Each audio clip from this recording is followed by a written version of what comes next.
Sean bienvenidos, apreciados estudiantes de Fundamento del Cristianismo de la Universidad Católica Santa María la Antigua. Hemos navegado por el río de fuego. En alemán se dice Feuerbach, río de fuego. Providencialmente el nombre de ese filósofo ateo significa ese río de fuego que nos arrastra, nos puede ahogar, nos puede quitar la vida. El hombre siente que su vida es una lucha, un conflicto, enfermedades, iras, guerras, complejos, traumas, pero el bien está por encima del mal. El bien está triunfando, aunque a veces parezca que está agazapado en silencio. En ese camino, el ser humano está dotado de unas facultades que le permiten comprender muchos fenómenos, enfrentar muchos fenómenos.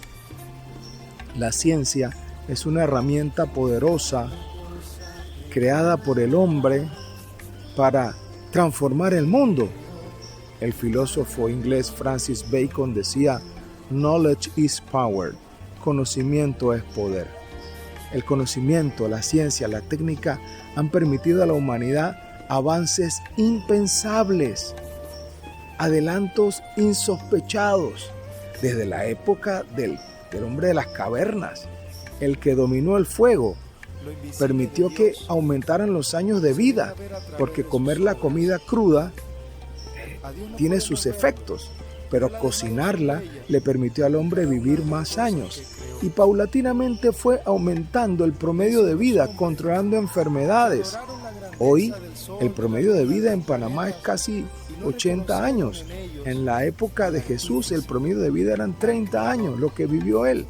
Muchos niños no veían la adultez por epidemias, bacterias. Hoy, gracias a un hombre creyente como Louis Pasteur, existe el proceso de vacunación. Por eso hoy quiero hablarte de la ciencia. Una de las objeciones más fuertes que tiene la juventud de hoy a creer en algo superior, en algo trascendente, es la ciencia. Y dicen, la ciencia ya venció el mito religioso.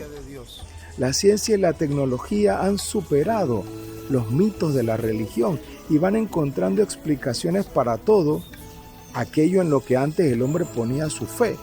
Porque hay que decirlo, el hombre necesita creer en algo. El hombre es un ser de creencias. ¿Usted cree que el plato de comida que su mamá le puso es comida y no veneno? ¿Usted cree en la medicina que le da el médico, en el proceso de curación, el yeso, la terapia? ¿Usted cree en eso? Como nosotros también. Yo soy un devoto de la medicina. 12 años de tratamiento por temas de tiroides. La ciencia es una bendición. Pero hay que decir algo. ¿Dónde se desarrolló la ciencia? ¿Dónde la ciencia ha alcanzado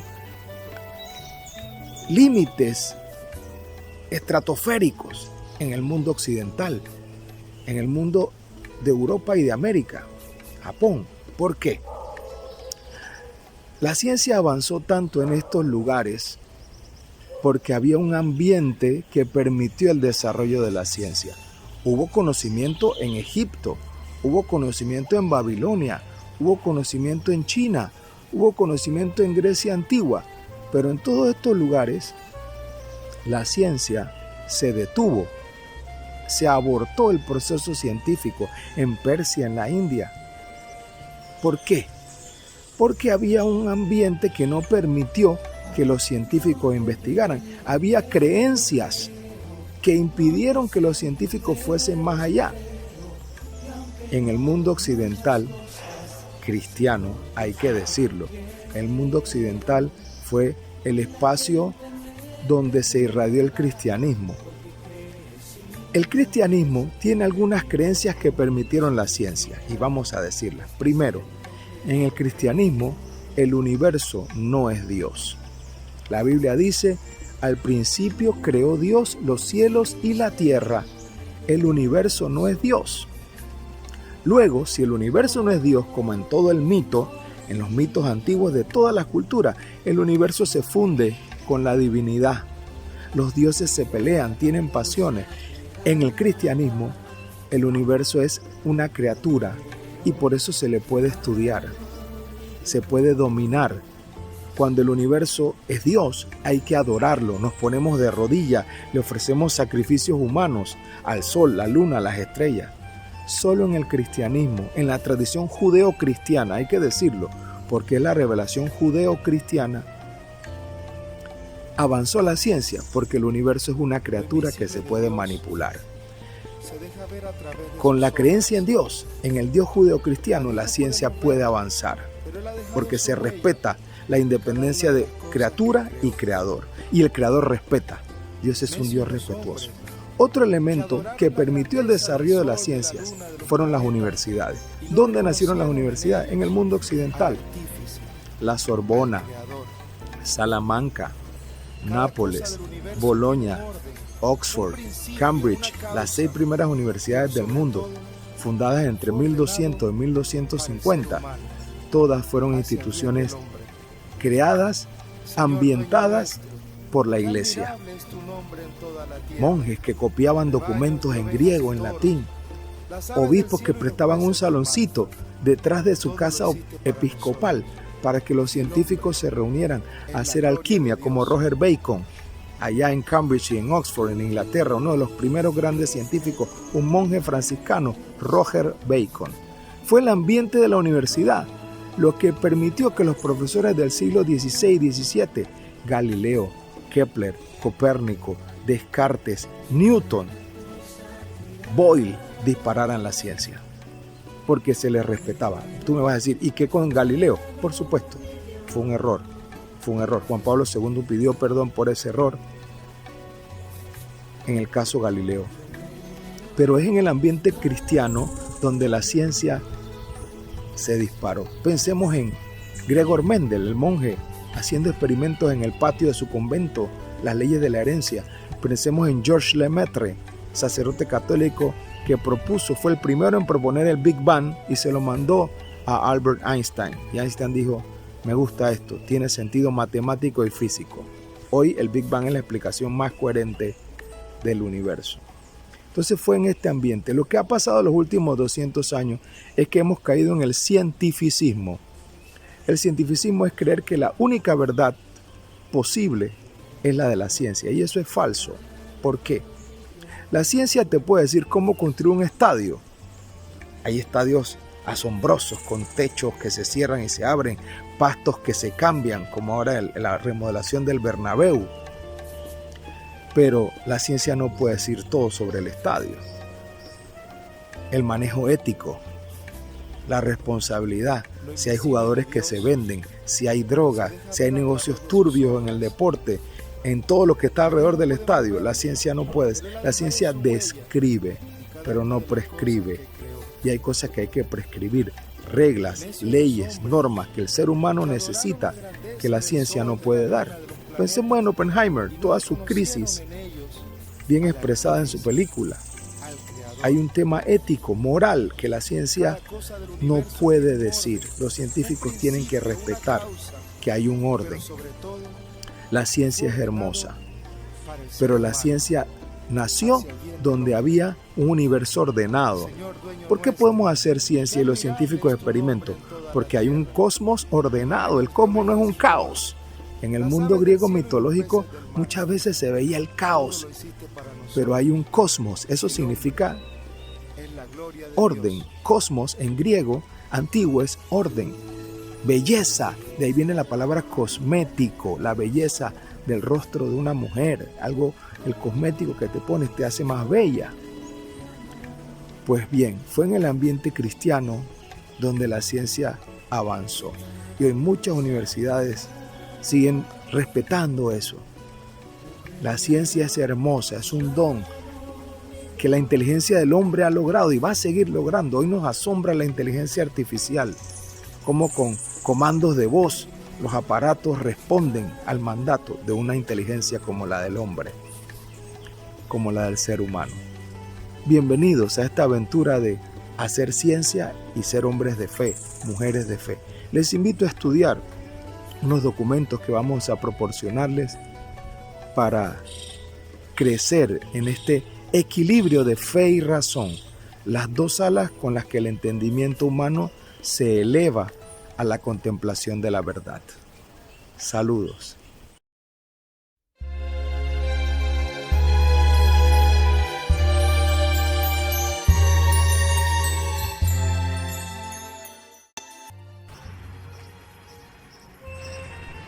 Sean bienvenidos, apreciados estudiantes de Fundamento del Cristianismo, Universidad Católica Santa María la Antigua. Les saluda el profesor Charlie del Cid. Les agradezco el esfuerzo hecho en su parcial.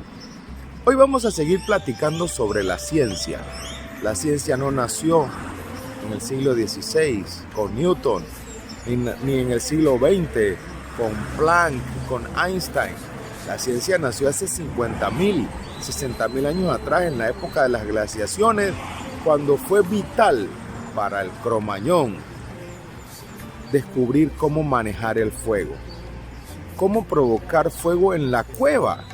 Él vio que un rayo cayó afuera, quemó un árbol, el fuego se mantuvo hasta que se consumió la leña, el árbol, las brasas, y el tema fue, ¿y cómo yo hago fuego en la cueva? Para mantenernos calientes, para poder vivir, para poder cocinar el mamut, el diente de sable, y que me haga mejor la comida, porque cruda. Comenzó esa inquietud, el asombro. Dicen que la ciencia nace cuando hay asombro, cuando algo nos llama la atención y le prestamos cuidado y encontramos las causas. La ciencia descansa sobre la ley de la causalidad, no sobre la casualidad. Lo casual es lo que ocurre por suerte. Y puede ocurrir que si te encuentras con alguien casualmente. Yo no tenía pensado encontrarme contigo, pero tú venías, yo iba. Hay dos causas caminando que se encuentran por casualidad. Pero usualmente las cosas son intencionadas. El hombre actúa siempre con intenciones, con propósitos, con objetivos, con metas. Y la ciencia busca las causas. Eso está en la naturaleza. Todo tiene una causa. Y el hombre de las cavernas, nuestros antepasados, les llamó la atención, les provocó asombro porque ese cometa pasaba cada cierto tiempo. Yo no creo que vaya a ver el cometa Halley. Pasará nuevamente en el 2052. Pasó en 1986. Y descubrieron que cada 76 años, en su órbita elíptica, el Halley regresa. ¿Y por qué las mareas? ¿Por qué hay mareas en el Pacífico y no en el Atlántico? En el Atlántico la marea solo baja 3 pies. En el Pacífico baja 18, 20 pies. Las causas. ¿Por qué cuando tiro esta semilla aquí, a los 3 años que regresaba, el hombre era recolector, solo recolector? 10.000 años atrás, 20.000 años atrás, comía lo que había aquí y se iba buscando comida. Pero resulta que cuando regresaba, 4 años después, encontraba comida aquí de nuevo y comenzó a aplicarse la basura. La semilla. Dicen que la que descubrió la agricultura fue la mujer, porque el hombre salía de casa a la guerra. La mujer tuvo la curiosidad de, oye, mira, aquí ya habíamos comido aquí, pero hay comida de nuevo. Las causas. Y el gran maestro del estudio de la causalidad es el filósofo Aristóteles, de quien seguramente ya mencioné alguna frase poderosa. Todos quieren saber, y todos quieren saber las causas. La causa por la que se me cae el cabello, la causa por la que estoy enfermo, por la que envejezco, porque me duele aquí, me duele acá. Necesitamos las causas, y la ciencia descansa sobre las causas. Y Aristóteles dijo, debe haber una causa que sea el inicio de todo. Imagínate, Aristóteles dijo eso allá en el siglo IV antes de Cristo. Dijo, tiene que haber un motor que mueva todo, no físicamente, sino metafísicamente, un motor que haya dado origen al ser, porque él tiene el ser y lo transmitió. Profesor, se está poniendo muy elevado esto. Y él llamó a esa causa causa de las causas, causa primera, causa inicial, motor inmóvil, un motor que él mueva todo sin que nada lo mueva a él, porque si algo lo mueve a él ya no sería el primer motor. Imagínate, Aristóteles, el maestro de la... No inventó la causalidad, él lo vio asombrado, dice, ¿de dónde provienen los fenómenos? Y ahí, a esa idea de causalidad, eso permitió que la ciencia, porque el hombre descubrió, hay que descubrir los procesos por los cuales ocurren las cosas. Hoy vamos a ver si el universo en el que estamos tiene una causa. Y eso nos puede ayudar a atisbar, intuir la existencia de Dios. Si el universo necesita una causa. Y todo parece arrojar que el Big Bang fue el inicio. ¿Y qué provocó esa explosión? CSI. ¿De dónde vino el material que explotó? ¿Cómo apareció? Hay un chiste que unos físicos le hicieron a Stephen Hawking.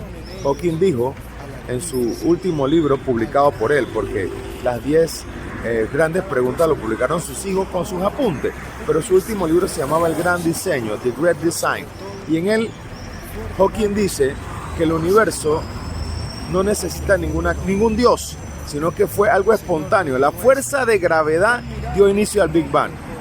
Y unos físicos le dijeron, maestro, pero la gravedad solo trabaja cuando hay masa, y si no había nada, ¿cómo la gravedad provocó el inicio de la explosión o la explosión? ¡Wow! Grande misterio al que nos acercamos desde la filosofía, desde la ciencia, con ayuda de la ciencia. Les invito a estudiar esta presentación de un sacerdote astrofísico como Lemaitre, el cura que descubrió el Big Bang. Este es el padre Robert Spitzer, un jesuita, fue rector en Gonzaga University y en otras universidades católicas y ha estudiado en grandes universidades de Estados Unidos. Es una autoridad en el tema de la ciencia y la fe. Father Spitzer, estudiamos su propuesta científica, filosófica. Saludos.